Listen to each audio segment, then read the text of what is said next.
আসসালামু আলাইকুম বন্ধুরা। আজ আমি এমন একটা বিষয় নিয়ে বলবো যা আজকের সমাজে খুব বেশি দেখা যায়, টাকার অহংকার। ভাই, আজ তুমি হাতে টাকা পেয়েছো, গাড়ি আছে, নাম আছে, খ্যাতি আছে, কিন্তু মনে রাখো, এই সব কিছুই আজ আছে, কাল থাকতেও পারে, নাও থাকতে পারে।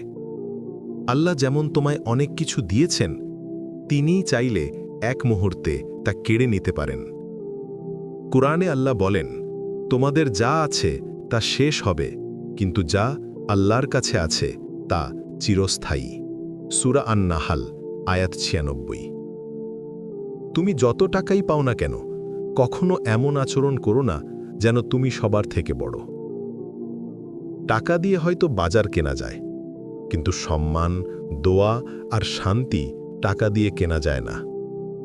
অহংকার সবসময় পতনের কারণ হয়, যেমন ফেরাউন করেছিল। কারো চেয়ে নিজেকে বড় ভেবেছিল, কিন্তু শেষে ধ্বংস হয়ে গেল। তাই ভাই, টাকা রাখো হাতে, মনে নয়। আল্লাহ তোমাকে যত দিয়েছেন তার জন্য শুকরিয়া আদায় করো, কারণ যার মনে কৃতজ্ঞতা থাকে আল্লাহ তার রিজিক আরও বাড়িয়ে দেন। আল্লাহ, তুমি আমাদের সবাইকে অহংকার থেকে বেঁচে থাকার তৌফিক দান করো, আমিন। আমাদের এই ভিডিওটি ভালো লাগলে লাইক করো, চ্যানেলটিকে সাবস্ক্রাইব করো ও ফলো করো ফেসবুক এবং ইনস্টাগ্রামে, আর দ্বীনি বার্তা ছড়িয়ে দিতে শেয়ার করো। আসসালামু আলাইকুম।